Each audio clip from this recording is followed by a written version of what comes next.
So that I was immersed in. And I got really good at it really quick, like in 12 months. I mean, I was probably one of the best opportunity writers in the country within 12 months because I buried myself in it. Okay? So that's one of the answers. Narrow in your own mind what qualified is. So qualified means what? What does it mean to you? Just yell out. Don't run up to the mics. What does qualified mean? You're an expert. Really? What hmm? Yeah, there you go. Qualified means you're able to perform. Right? Doesn't necessarily require you to be an expert. Might, but not necessarily. Brain surgery, yeah. Okay? Well, that's, yeah, sort of. It's the ability to perform whatever that job is. So some writing isn't even tied to making money, unfortunately. It's tied to other things, right? But my world, yeah, it's tied to making money. Okay? So it's the ability to perform and get a desired and satisfactory result. Okay? That's it. Okay? It's not, do you have degrees? It's not, do you have certifications? It's not tenure. It's not number of years. It's not any of that. It's, can we get results? Right? And so sometimes that standard's pretty low, by the way. In many cases, it's pretty low. Either because they're missing something that isn't that hard to fix, or they're at a level where pretty much anything will work, right? So like you take what I just showed you with the Kairos, right? So it's instructive, okay, because it lops over into other businesses. So now don't look at me, look at everybody else in the room. So how many people have been to a chiropractor? Raise your hands. Now keep them up if you're currently going to a chiropractor. Okay, did you see all the hands go down? Okay, so what does that tell us? It tells us chiropractors either aren't doing anything or are crappy at what they do to keep patients over a long period of time. Okay? We don't have to be very good, frankly, to improve that result. Because in most cases, they're not doing anything. So any recall campaign will produce a result. Okay? Even a small case value is $1,500, $2,000. Right? So we could mail 1,000 pieces, get one, and we would get a satisfactory result. So how qualified do you have to be to do that? Not very. Okay? But you're qualified enough to take money for it because you can produce the desired result. Okay? So that leads us to this. Get adept at finding certain wins for the client. And we're going to talk a lot about this in strategy. But the task here is really to produce wins. And we only need to be qualified enough to produce a win. So, I'll give you a simple example. I'll often find a client who's barely doing any follow-up. So, what we call appointment, no sale. So, somebody comes in, they get pitched. Fire alarm business, perfect example. So my client in the fire alarm business, mostly I do recruiting stuff for them, okay, to get dealers. But they're a direct sales company, okay? So their entire experience of life is rep comes into house, shows you the crying dog film, the burn victim pictures, scares the hell out of you, and sells you $8,000 worth of fire alarms to hang in your house. Okay? Their entire industry religion is, if you don't close that sale then, you ain't closing it. Because it's like a 2-hour emotional build and then a bruising close. And they're like wrung out at the end of that. And if you don't get them then, you ain't getting them. So they do nothing. In 50 years, the industry has never done anything after that pitch. Nobody does anything. I said, what if we try sending them a letter? I said, you're out of here. I said, well, what if we try sending them a letter? Well, what are we? So, like 3 reasons you didn't buy. Here's the answers to those 3 reasons. He might have forgot to tell you about the 122 monthly payment plan. And, oh, by the way, if you respond to this letter within 10 days, we'll also give you this, thus, and the other thing. Well, that's not going to work. So an $8,000 alarm sale, if you take the rep out, right, and you do it direct, the profit's like $7,640, okay? They're metal cans, for God's sakes, with fuses on them. Okay? It's an elegantly simple product. Okay? It's a metal can with a wound-up spring inside and a fuse stuck on it, just like is on the sprinkler systems in this room. Works the same way. Certain amount of heat, the thing pops off. In this room, water comes out. With these in your house, the thing pops off, the spring unwinds, bangs against the can, makes all kind of noise. That's the whole product. Very clever. The only thing that costs any money is a little fuse.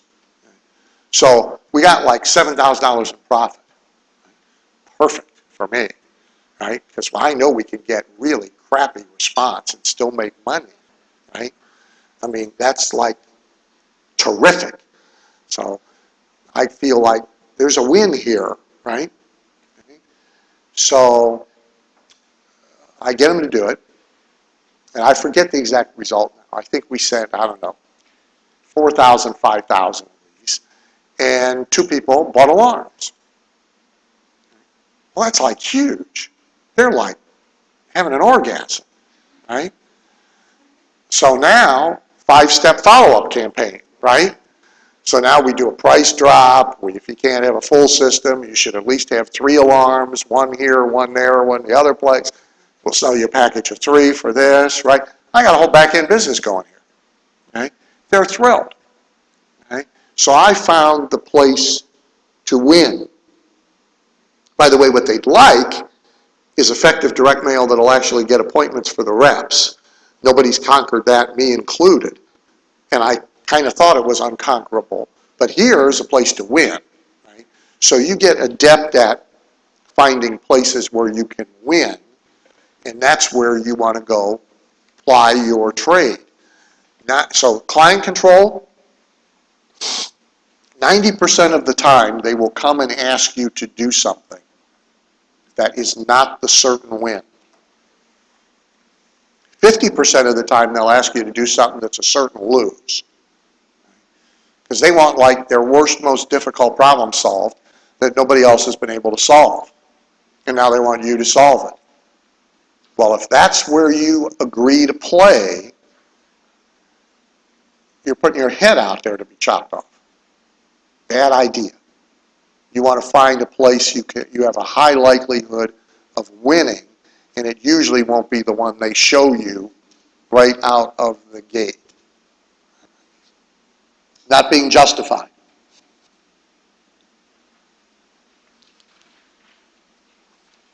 What does justify a fee? You've got to give some thought to that, okay?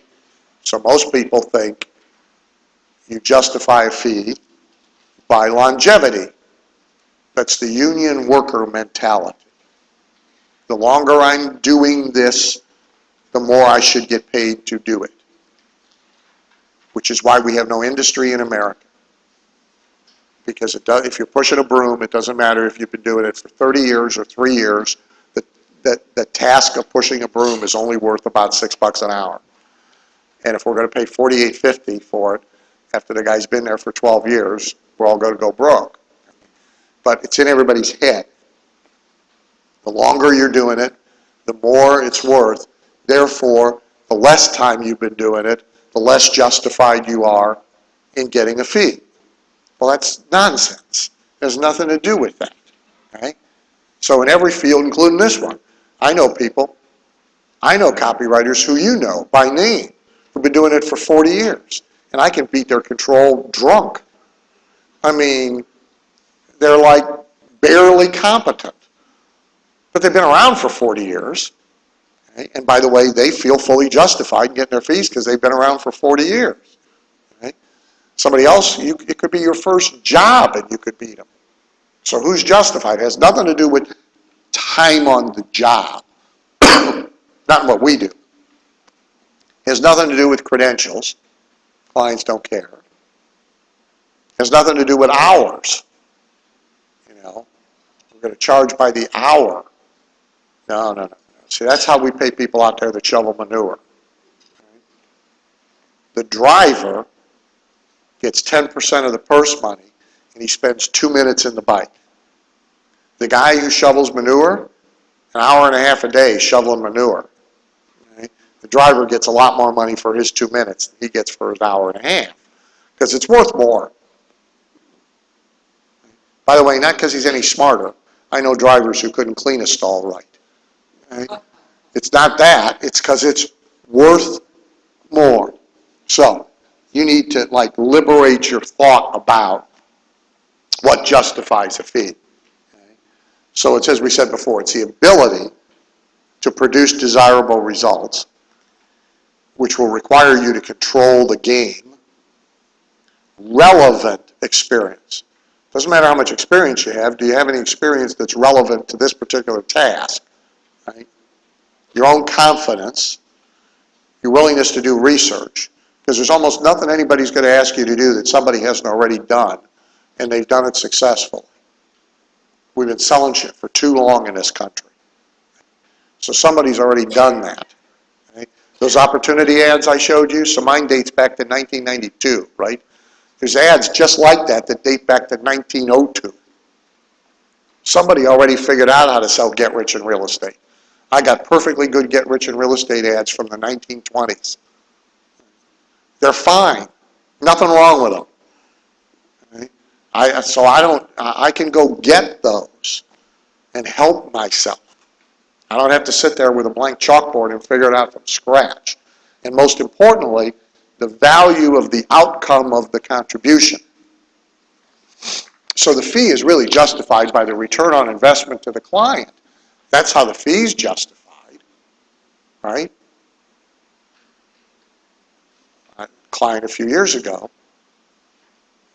I gave him a straight answer. How many days did you spend on this? I said, 2. He said, how on earth do you justify charging me $300,000 for something you did in 2 days? So I should charge you $300,000 for just answering the question, because the answer is really valuable, because obviously you don't get it. So I should double bill you, because if you're running around spending your money based on how much time it takes somebody to do something, you're probably making a lot of mistakes in your business. Guy's going, yeah. I said, but to answer your question, you got 1,800 stores. Right? What we did is increased each store by 1 transaction a week. That's 1,800 transactions. They're each worth $1,000 net. Where's your problem with $300,000? Kiss me. All right, I see your point. Yeah, of course you see the point. Okay? It's about return on investment to the client. It's not about anything else. Why would it be about anything else? Being exposed as a fraud. Kind of harsh. Do you want to volunteer? I don't want to pick a person who said it want to volunteer. I didn't think so. Oh, you do? Good for you. Okay. Good for you. Okay.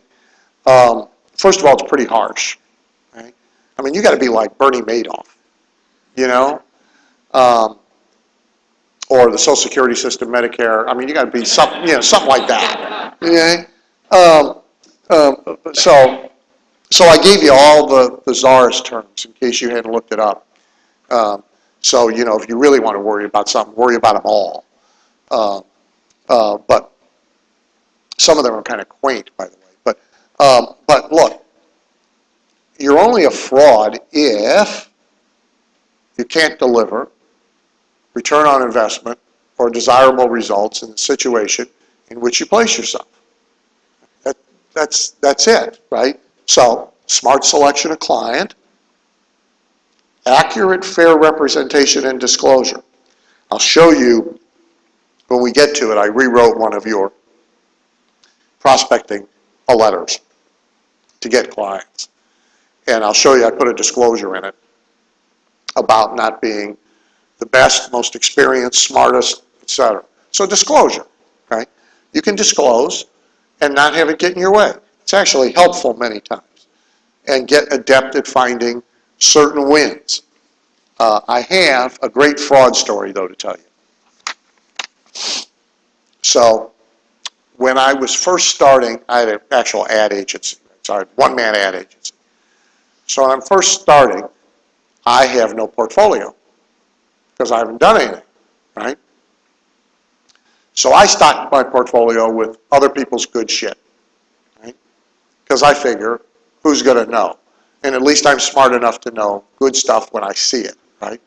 So I make sure it's from out of the area, right? And I got 8 things in my portfolio. I got a few things I did, but I got some stuff in there I didn't do. And I got this really good, kind of a shock and awe package, not as sophisticated as what I do now, but a really good shock and awe package from this company I never heard of that was out of business. I checked, they hadn't been in business 5 or 6 years. It's a company called Exciting Life. And I got it in my portfolio. And so I beat my way in to see this client, saw their ad in the newspaper. And I mean, I really wanted them because of what they were. And at the time, because I needed money. And so, I don't know, I think I called 20 times in 2 days, to finally get an appointment. And I get in and meet the CEO and I are talking. And of course, now it's time to show the portfolio, right? I show everything in the portfolio. So about 4 or 5 months later, I realize, I'm doing work for him. I realize it's his brochure from his previous company. I have shown him his own piece, right? Now, he wasn't the brightest pencil in the box, but it's a safe bet he recognized it, right? So I toddle into the office one day and I say, I just realized you own that thing, right? And I showed you that thing, should we talk about this? He says, nah. Look, at least you were smart enough to recognize something that was good. And he said, I kind of appreciated the balls.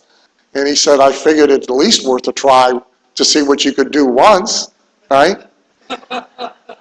So I had this guy as a client for 5 years. He spent a lot of money with me.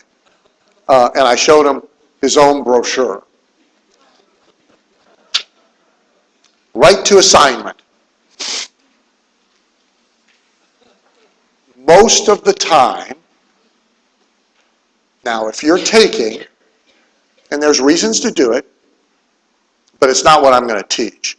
So if you're taking like job board gigs, Elance gigs, those kinds of things, you pretty much have no choice. I get it. But for the most part, in clients that you originate for yourself, that either come to you or you get them to come to you, this you got to stop doing. So you got to get out of the right to assignment frame of mind altogether. For a number of reasons I've already talked about. They're not competent to define the assignment. They shouldn't be in control of the assignment. They don't know what the hell they need to win. If they actually knew, by the way, they probably would have already figured out how to get it. Okay? So they are not competent to define the assignment. And I don't care, by the way, if we're talking Fortune 500 or we're talking the restaurant up the street. I've dealt with both. Okay? And by the way, the Fortune 500 guys are actually kind of dumber, in my opinion. By the way, 1/3 of the CEOs in the Fortune 1000 got there through the sales and marketing track. 2/3 got there through other tracks. Legal, bean counter, PhD, whatever. So 2/3 of them are like clueless. 1/3 of them get it. So I did a project for Iacocca. He came from sales. You ain't going to fool him, and he gets it, right? But most CEOs I've dealt with, they came from the other place, and so they don't get this at all. But they're like just victims walking around, and ad agencies are taking money from them and showing them stick figures, and they don't know the difference. So you can't let them control the assignment. They're not competent to determine the assignment. And you got to get in your head, they are not competent to determine the assignment. So if you let them determine the assignment, they're setting themselves and you up for failure, not success. Secondly, which we've already addressed, they probably aren't going to give you the win, the best opportunity to win right out of the gate, mostly because they don't know it. And you want, as part of your assignment, if not the whole assignment, you want the best opportunity to win. So you will see later, I'm going to take you through, I'm going to give you a whole file of my correspondence. And we're going to go through it, and I'm going to highlight some things for you, but you'll take it home. You'll see in many places how I make this go away and cut what I call cut it off at the knees before it even starts. But the most important thing you want to do is you want to switch to a diagnostic approach to the way you deal with clients. So the client who comes to you and orders pizza, which is what he's doing when he brings you the assignment, he's calling in a pizza order. I want 4 large pizzas, and I want one with pepperoni, and one with this, and one with that, and the guy takes the order and makes the pizza. Under ideal circumstances, of course, pizza is sort of mostly happening like right now. So it's hard to fix this in pizza business. You can only fix it in pizza business when they're talking about a future order, like for a party. Then they can say, well, wait a minute, this is for a Super Bowl party? Well, let's have a conversation about that. How many people are coming? Are they just friends and family, or are they clients? How important are they to you? Are you doing any decor? What about desserts? And they can get diagnostic, and they can change that whole order. A very good client in the pizza business who's very good at it. So what they thought was going to be a $50 order turns out to be a $500 order because of diagnostic discussion. If you do it in the pizza business, we can do it. So you need a diagnostic process. I'm going to show you something. But you need this conversation where you are looking for illnesses / opportunities so that you can take control of the entire assignment and turn one assignment into multiple assignments or into a project. If you don't have a diagnostic process, you're leaving a lot of money on the table, and you're actually not serving the client well either. The best control-taking mechanism is diagnosis. So in medical, if you go to the Cleveland Clinic for your big executive physical, you know that they charge like $10,000 for, the first thing they do is they take away your clothes. And they put you in a doofusy gown so you can't decide to leave. That's the first thing they do. Right? Then they run you through 6 million tests before somebody finally sits down with you and says, you need this, that, and the other thing. Right? It's hard to argue with this, that, and the other thing after you've been run through all the tests. If there were no tests and the guy said you need this, that, and the other thing, you would question it. The magic's in the tests. Same thing here. If there's a diagnostic process, it's harder to disagree because they saw a diagnosis occur. So even when you know, you got to go through the gyrations of a diagnostic process. Because it's no good if you turn to them at the cocktail party after 5 minutes of conversation and say, well, shit, what you need is a 6-step direct mail campaign and a website. No good. Even if you're right, and even if you know. No good. No. You need a diagnostic process. And the best diagnostic processes are paid for. So, very early on, the advertising business, the agency business, the norm was and still is right? Company calls 5 agencies, they all put together presentations, and they all come in and they show presentations, including spec work. Here's the ad we do for your company. Here's what we would do. Here's this campaign idea. So they do all this free work, and they come in, they do it all for free. I saw it 3 times. I said, this is the dumbest thing I've ever seen in my entire life. Everybody's working for free. You know, to start with, there's 8 of them, and there's only going to be one who's going to get a gig, so the odds suck, right?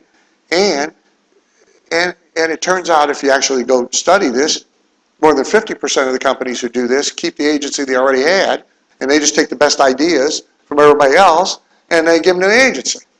Well, how does this make any sense? Right? This is no good. I said, I'm not doing this. So what else am I going to do, right? But I know I'm not going to do this. So now it started cheap, but from 1977 on, the way you start with me is a paid day of consulting. Then we determine what we ought to do and what we ought to do in what order in order to get the results that you want. So there's money before anything happens. There's money for the diagnosis. The docs don't do the diagnosis for free. You pay for all them blood tests. You pay for that CAT scan. You pay for that MRI, or somebody does. They don't do it all for free on the hopes they're going to sell you a heart operation. No, you pay every step of the way. So ideally, you want a diagnostic process and you want to get paid for it. The other biggie on this list is avoid severely limited clients by finances, by capability, by size of opportunity. So, we're not going to do piecework. We're going to sell projects. Okay? You'll see in my contracts. I'll show you projects. There are, yes, varied compensation formulas for different situations. So, it's always amusing to me to see somebody like publish their rates. And they're the same for everybody.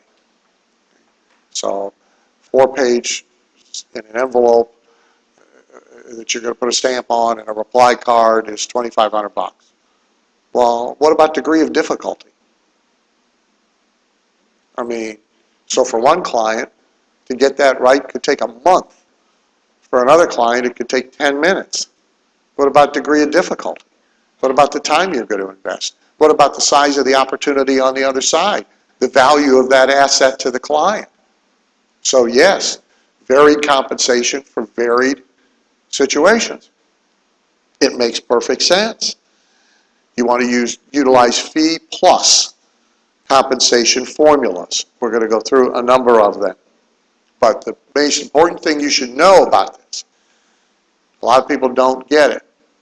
It's a lot easier to get people to agree to give you money later than it is for them to agree to give you money now. Now, you should never not get money now, but the easy part of this is getting them to agree to give you money later. It's money they don't have yet, and they're only going to give it to you if they get some. Now, they may feel differently about it later. That's a whole management issue. But it's easy to get them to agree to it in the first place. We used to sell percentage above base to chiropractors. We had 3,000 clients. Percentage above base, I'll explain percentage above base to you. But it was really easy to sell it. Okay? Much easier than charging them money. Now, it's a management issue, but still. You should get compensated for preparation one way or another. You should get compensation for hard work product. You should try and create multiple ways to make money from the same work. When they need vendors to implement and you bring vendors to the table, you should get paid for that. You should get paid for everything. The bottom line of all of this is, if you get out of bed, everything you do from getting out of bed to getting back in bed that benefits this client, you should get paid for. Not get paid for one thing, do 6 things for free. Bad model. Hook client A up with client B. They are both going to make money together. You should get paid. You made the hookup. So for years in my Platinum Coaching Group model, the model was they paid a fee to be in the group, and any business they did with each other, they each paid a point. Well, they're in my room, I put them together. Why shouldn't I get a point? Point can be big. Okay? So you want to get out of the billable hours thing altogether. So, page 29, let's talk about compensation structures. There are fees, you already know all about that. There are royalties. Many of you understand royalties. Royalties are typically tied to a result. Gross sales, adjusted gross sales, not a good idea to tie it to net. James Garner's been dead now for, 6, 7 years. He's still trying to get his royalties on Rockford. There was no net. So net's not good, but per unit, per activity, per lead, per appointment. There's all different ways you can structure this. You will have clients in some industries who tell you legally they're not allowed to pay them. Nonsense. There is no such industry. It just has to be structured in a certain way. I knew you got royalties as a writer, because I was already getting them. I didn't know you could get them as a copywriter until I heard Halbert say it. And it's not like he taught it to me, he just said it because that was his deal. And I had whiplash. I didn't know that. Right? Revelation on high. $15,000 and 5% of the gross. My head almost came off my shoulders. Not because of the 15, because of the 5% of the gross. Man, I didn't know that. Right? How come nobody told me this? Right? So royalties, percentage above base. Percentage above base works like this. So company is already doing $100,000 a month. So that's the base. If you want to be kind, inflation is 4%, so we'll set it at $104,000 a month. Now we're going to install my stuff. Everything you do over $104,000 a month, I get X percentage. To work with chiropractors, it was 30% of above base for 3 years. So you can do it with a whole company, you can do it with a business unit, you can do it with a product category, you can do it with a media. So only with their web stuff, if that's where you're going to play, or only with their direct mail generated sales, if that's where you're going to play. User fees. Those are usually paid like per piece. You're going to mail this thing, so you're going to pay a penny for everyone you mail. This is significant if you're doing something for somebody that's going to turn around and essentially resell it, license it, roll it out to franchisees or distributors, etc. Now if you're trying to ask me one, I can't. Okay, but make a note.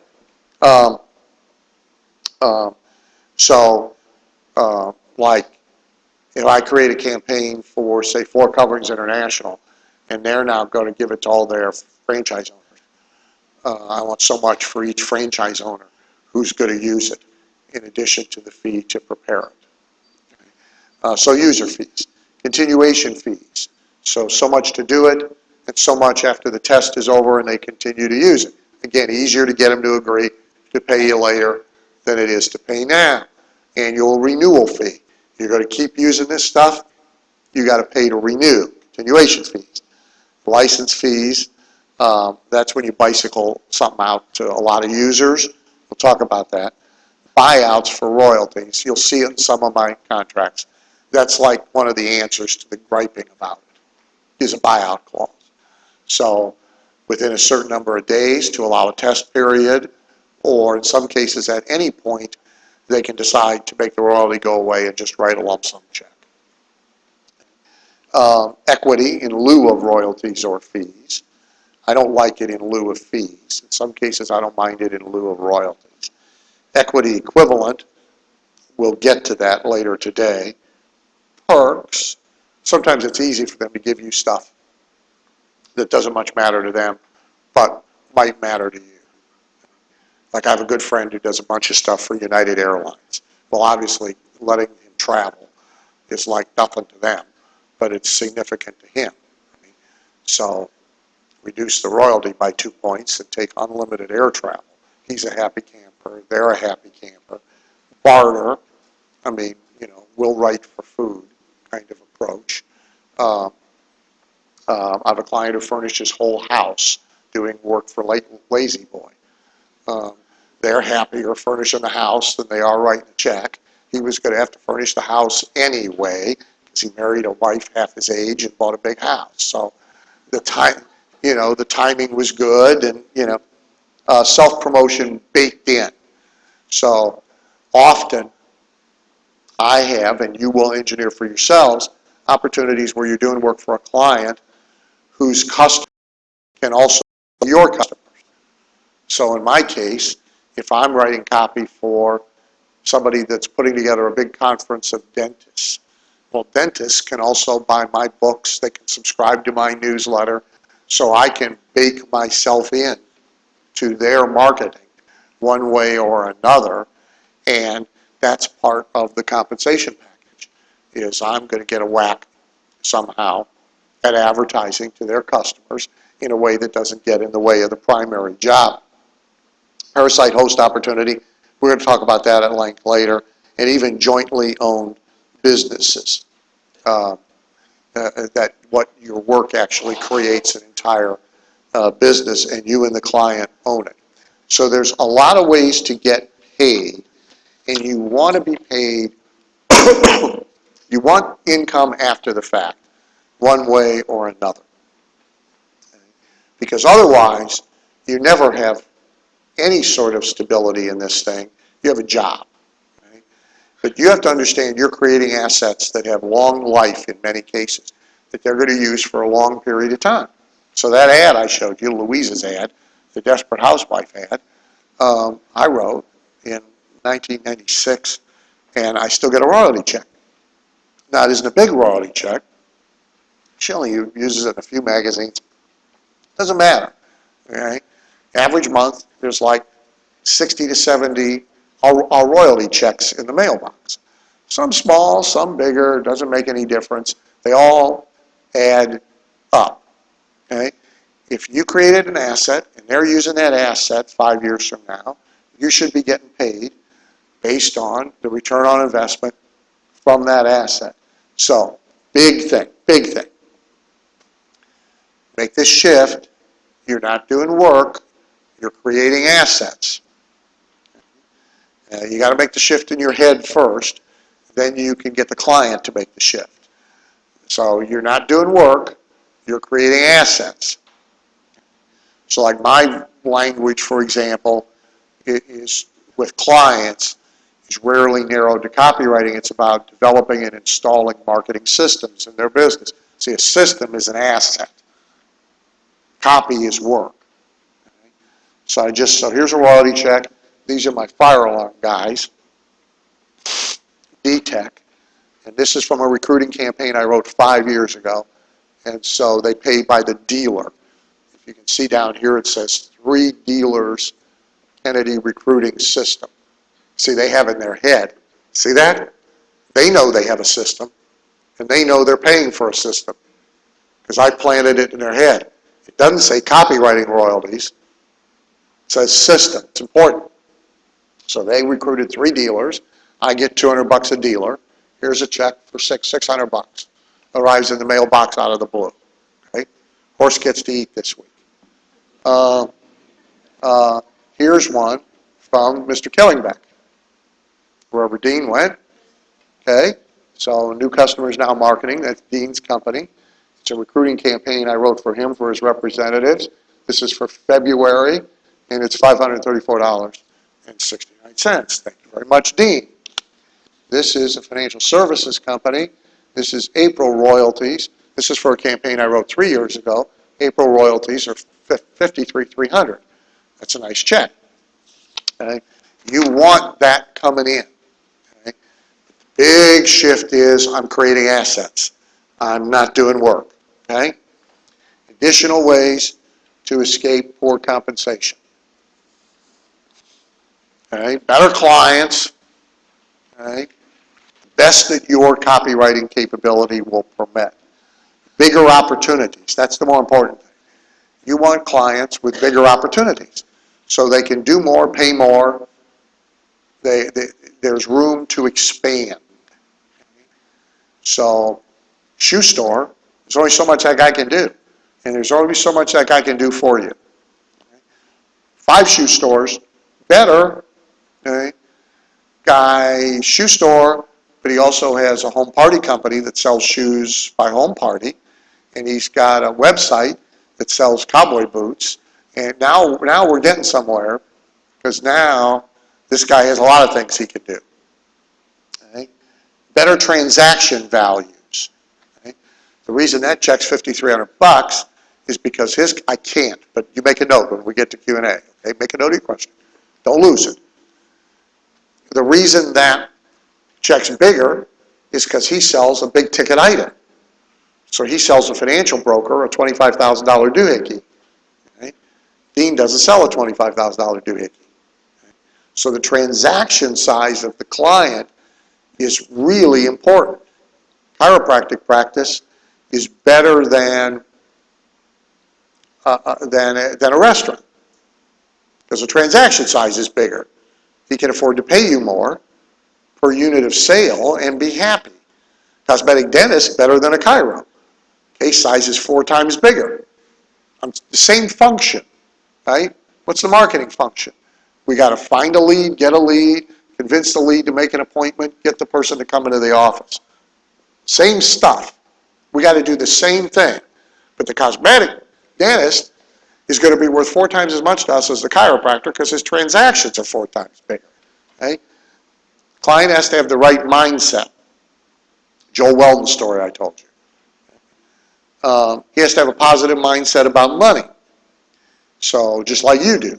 So if you're having a conversation with a client, so like if the client goes to lunch and there's any question about who picks up the tab, if he's not killing himself to do it, that's like alarm bell 1. If he calculates the tip, and you know he's calculating it at precisely 17.6%, dump this guy. Right? I don't care if you're dating him, by the way, gals, or if it's a prospective client. He's no good. The wrong mindset about money. So what he thinks about money is important. Some diagnostic questions to determine that are useful too. Evidence of investments in advertising and marketing. A buyer is a buyer is a buyer. See, you were out of the room getting food and you missed me talking about you. There you go.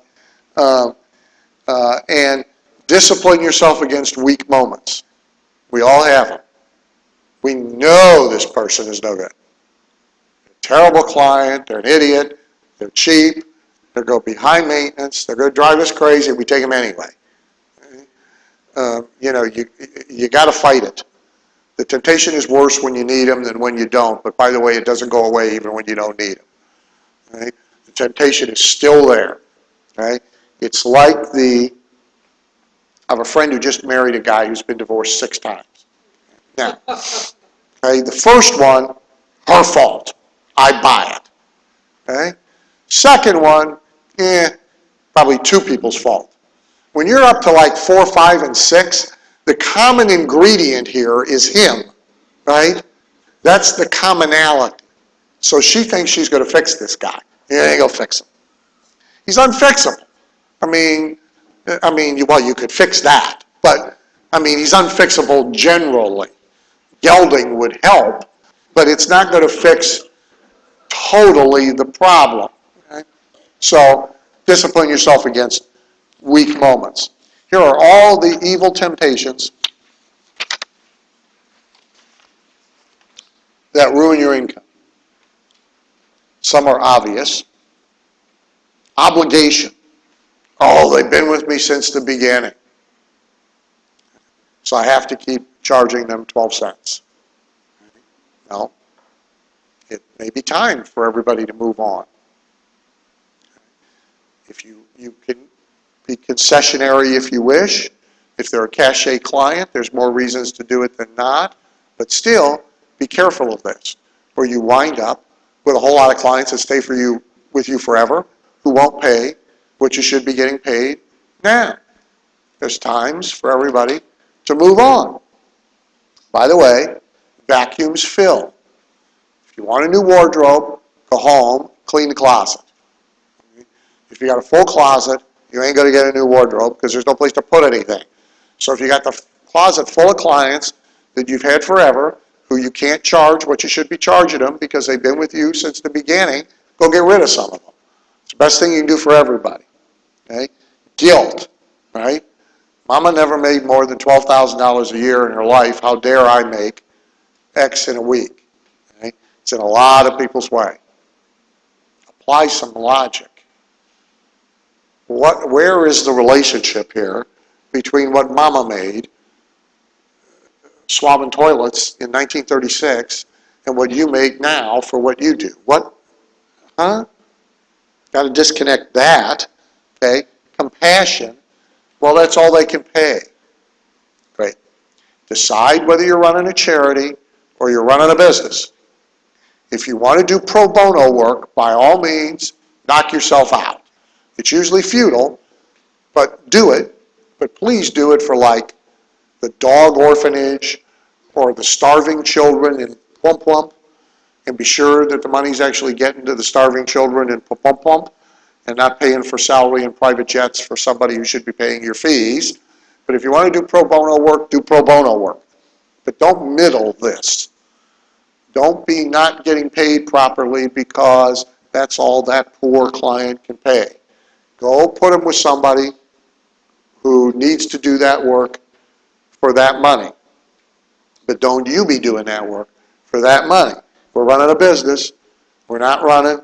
So I had this conversation the other day. Jeez, I'm 20 minutes behind already. Still, it's important. So a couple of you were at our super conference. You were with me. You were there. A couple other people. When I wasn't on, I was meeting with people privately. So I use that time. So a guy wasn't even attending the conference, but he drove over to meet with me. And he was a client some years ago. He now needs to come back. He's been since the beginning of the year buying piecemeal teleconsulting time at $1,000 a half an hour. Now he needs stuff done. So we have the discussion of what he needs done. And phase one is a $75,000 fee. He then proceeds to tell me about his 3 kids in college and how much it costs to send the kids to college. And they had Katrina issues, and he had to rebuild this. And so he's got a story to tell about why he doesn't have $75,000. I don't really need to hear the story. It isn't going to affect me in the least. But I'm polite. I listen to the story. But him telling it to me, he might as well have said, I don't want to spend $75,000. Or he could have told me I don't have $75,000 because, unbeknownst to you, I've become a degenerate gambler. The end result is the same. He doesn't have $75,000. I'm not going to do anything for less than $75,000. We could have had a much shorter meeting. But I listened to his whole story. At the end, I say, sorry. You know, I can't do less and accomplish what you want, and I'm not going to do it for less. So, good luck. Keep me posted. You're welcome to keep buying telephone time if you want, and maybe we'll do something in the future. Next. You know. So that was on the first day. By the third day, he's back with $75,000. Now, I don't know, did he sell his kids? I don't know what he did, right? I have no idea, nor incidentally do I care. Okay? However, in that first meeting, here's what was happening, and you must never forget this. In every conversation, somebody's selling and somebody's buying. Okay? So you go have a conversation with your kid about cleaning his room. Somebody's selling and somebody's buying. Okay? If he convinces you that he shouldn't have to clean his room, can't clean his room, shouldn't clean his room until Tuesday, can't clean his room right now because his buddies are waiting outside to go play, say, he sold, you bought. Okay? A sale was made. Everybody's selling. In almost every conversation, both parties are selling. Somebody's better at it than the other one. That's all that's going on. So he's trying to sell me on why I should do his stuff for less than $75,000. I'm trying to sell him on why he should spend $75,000. Okay? Now, there's three outcomes out of that conversation that are possible. One, I make a sale. Two, he makes a sale. Three, neither one of us makes a sale. The only outcome that's bad is he makes a sale. That's a very bad outcome. Now, he's got other reasons too. He's a longtime client. He's been with me forever. You know, I remember when, yada, yada, yada, and my kids are in college and my shed was flushed away, and etc. Doesn't matter how many reasons he's got. 4, 10, 50, who cares? It's $75,000.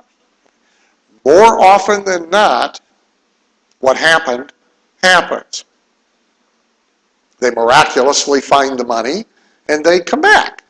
If they don't, that's okay. There's another boat coming.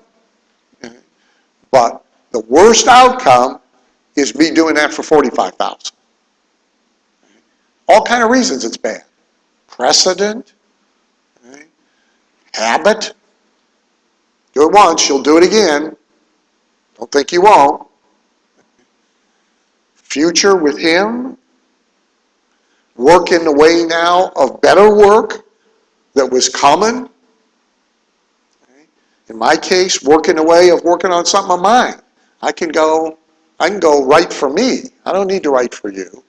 If you don't want to pay me, I can write for me. I got plenty of stuff to sell.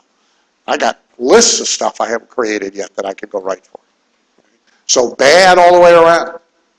So miraculously, without even leaving the conference, in 48 hours, he managed to find $75,000.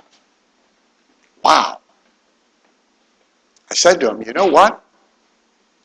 I'll bet you there's another $75,000 you could find in your business if you went and hunted for it, since you found this $75,000 so quick and easy. Well, he laughed. I mean, he got it. Okay. All right.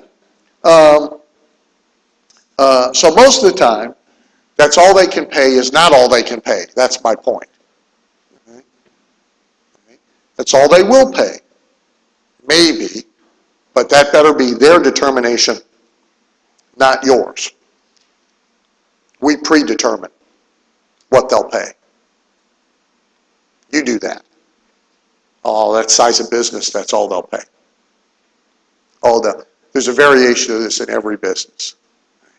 That's all they'll pay idea.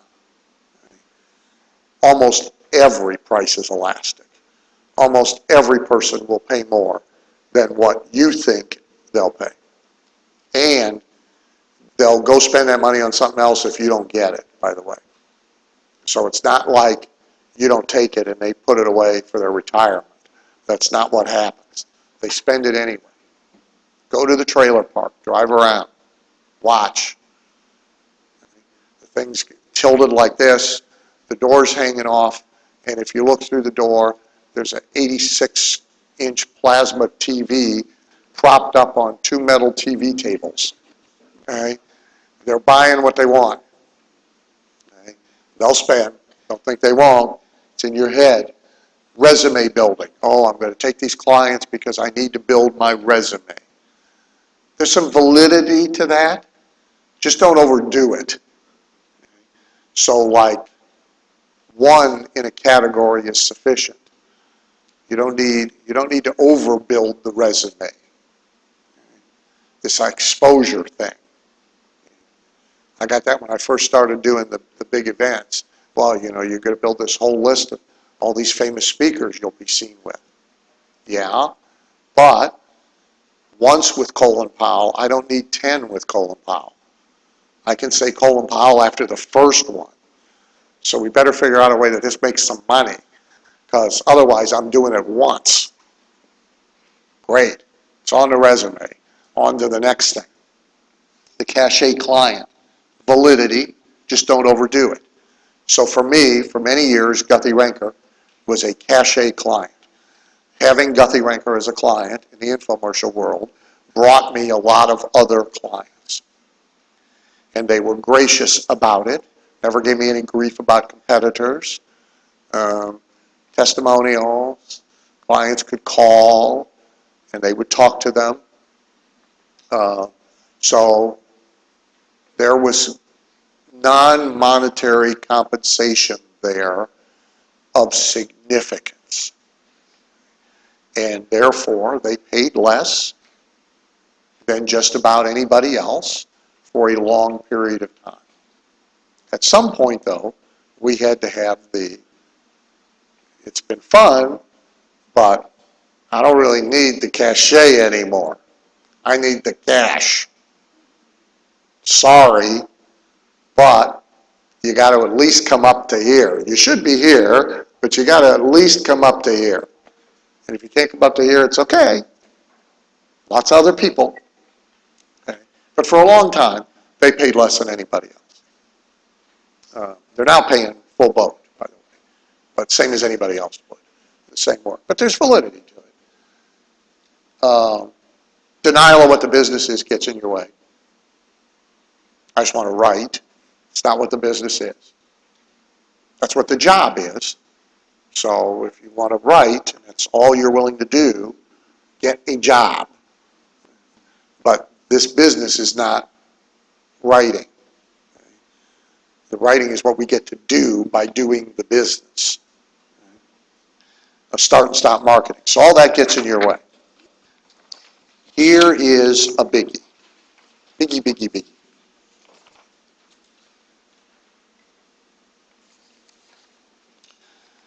Your success has much more to do with the selection of the client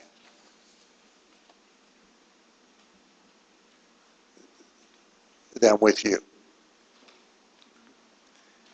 So the client's critically important. Three biggest things are their appreciation of value. So their mindset about money and whether or not they buy in with you to the concept of we're creating assets here. Here's what we're doing here. Their appreciation of value. So like the main car I drive now, not my collector cars, but my regular car, is a Ford Explorer 2006. I don't put a lot of miles on it. Gift. Client calls up, gives me a gift. Called it the Lifetime Achievement Award. Made so much money, I'm not paying you enough. What kind of car would you like? How about a new Expedition? I said, I don't want an Expedition. It's too big. It won't fit in the garage. Just give me an Explorer. I had an Explorer. I'm happy with an Explorer. Okay, it's the fourth car I've been given from clients in 25 years. Okay. If they're not giving you stuff, if they are not saying thank you, if you either have the wrong clients or you're mismanaging this. Second, size, scope, and number of opportunities. Now, those are three things. So you want to think about all three of them. Is the client of sufficient size? Is their opportunity of sufficient size? Is their ambition of sufficient size? Scope means sort of the width of the opportunities. Are they one media? Are they 10 media? Are they only using local media? Or are they using national media?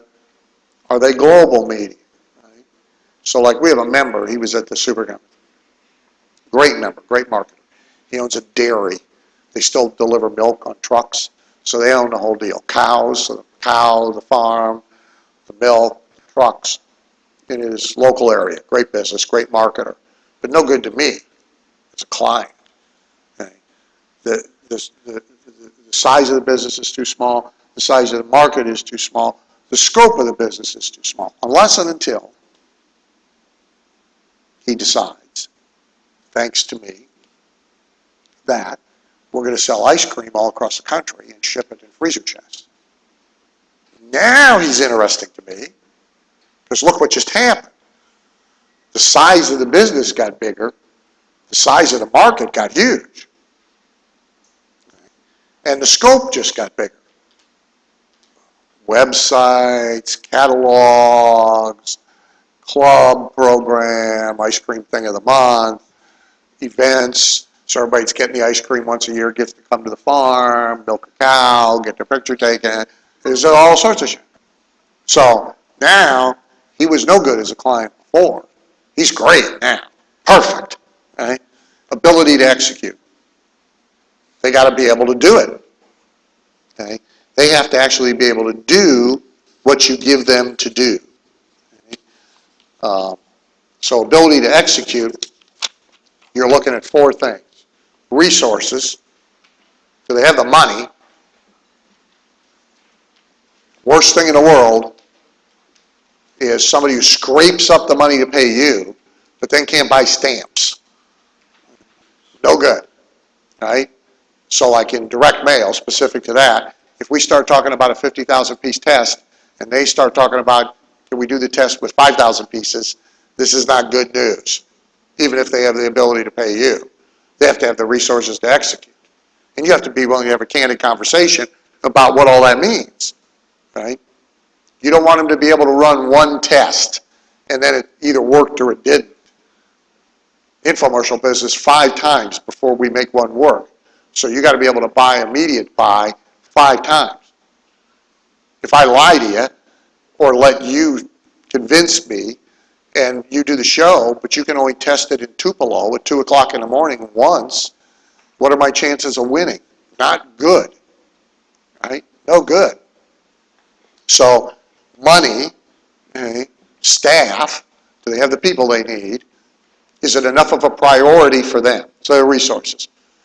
What are the holes in the bucket in their business that will sabotage the whole thing? So for example, that's like the handling of the inbound phone. So if you're writing copy for marketing that drives people to call and the handling of the phone call is horrid, you're getting blamed for the results. You can't have a win. So they got a big hole in their bucket. Are they willing to fix it? And then ideally, you bring them somebody to fix it, and you get paid. That's ideal. We'll get to that. Knowledge, understanding, competence. I mean, are they fundamentally competent at what they do? Losing proposition to do great advertising for a terrible business. Right? You won't sustain the relationship because the business can't sustain itself. Right? Evidence of implementation. Meaning, I want to see if they've been able to implement something. So I know they can implement this something. What have they done? Are they doing anything smart? Right? Coachable. What's their attitude now towards the whole conversation? Right? If they start the 467 reasons why this won't work, and we've done this before, if that's the conversation, run. They're not coachable. They got to be coachable. On page 35 is Halbert's list of how copywriters don't get paid. We'll do size, scope, and number of opportunities, and then we'll take a quick break. By the way, a weak bladder costs you a lot of money. I can go all day. So every time we take a bathroom break, costs you like, 10 minutes of stuff. And I don't need bathroom breaks, only you do. So, and I'm drinking iced tea. Watch this. So size, scope, and number of opportunities, okay? Transaction size matters. We talked about that. Profit margins matter a lot, okay? How much profit is there in what they're doing? Okay? Because their ability to pay you depends on profit more than on anything else. So the ice cream thing's a challenge, for example, because he's basically got a keystone mark, right? He makes it for $5, he sells it for 10. It's okay when he's delivering it on a truck, but it's no good if we're going to direct market it like Omaha Steaks. I don't have enough margin. So unless I can figure out how to fix that for him, he's no good to me as a client because we can't have a win there. I mean, I happen to know how to fix them, so. Customer values, meaning, is there long-term customer value or not? So like a company that sells, well, the fire alarm guys, say that's a one and done. Nobody comes back 6 months later and buys another set of fire alarms. They're like good for life, and you can take them from house to house. Okay? So the customer value is not very good. The sale and the transaction are okay. The long-term customer value is no good. Okay? So that's a problem. All one and dones are that way, cosmetic dentistry. There's dental work afterwards, but basically, if they do a $70,000 case, they're pretty much done. Not happening. Plastic surgery, well, look at Joan, for example. I mean, you know, they can come back. Or what's that nutball now? Heidi Montag. Somebody's getting rich off her. You know what I'm talking about? Heidi Montag? You guys, yeah. Spencer and Heidi, right? Yeah. She's just announced yesterday she's going overseas now because no doc here will give her double H's. So she's had them done like 4 times. Now she's going to get double H's. My father's whole joke about that was her act's going to be walking out on stage and trying to stand up. So customer value, do they have value after the fact? Can value be increased after the fact? Because that can help us perhaps with transaction size profit. So these are things we got to know, because here's a big one to write down. I'll say it more than once. Good marketing can't overcome bad math. So you write the greatest copy in the world, but if that client has fundamentally bad math in their business, you lose. You need good math. The best math is, here's a definition of best math. Really bad response is good. That's the definition of great math.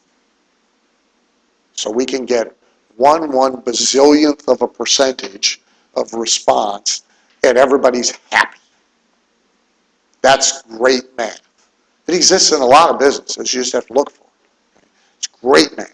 See, I hate the situations where they're worrying about the difference between 2% and 2.6% response, and 18% conversions at the site versus 14.7% conversions at the site.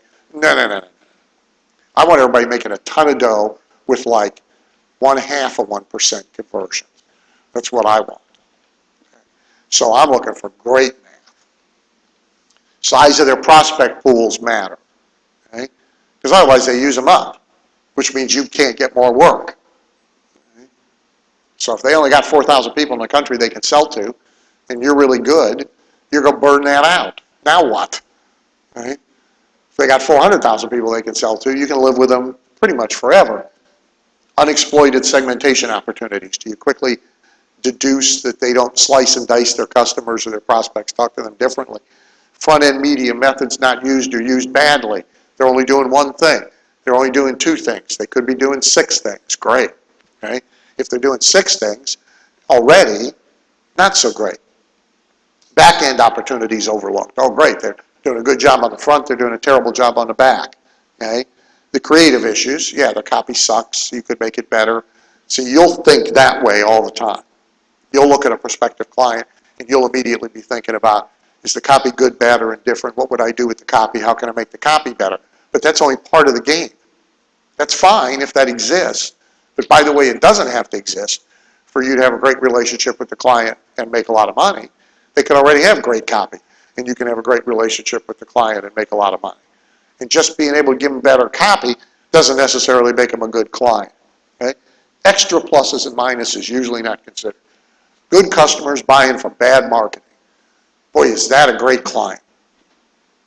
When they got good customers who are buying from really lousy copy. Oh, now I know. I already know they got customers who will buy.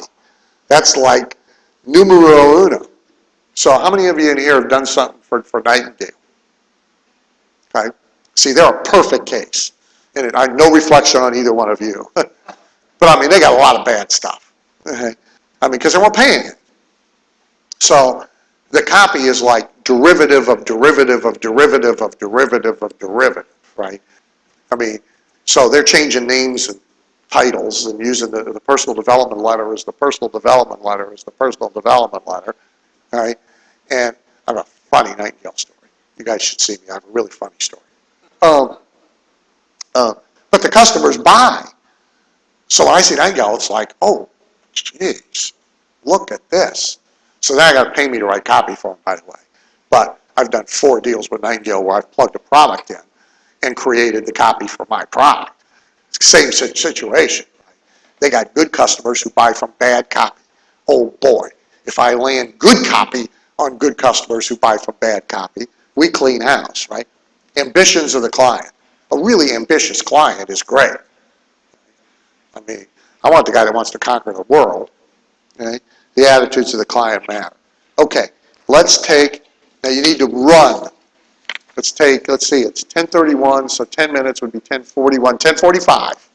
Okay, it's not even a full 15 minutes.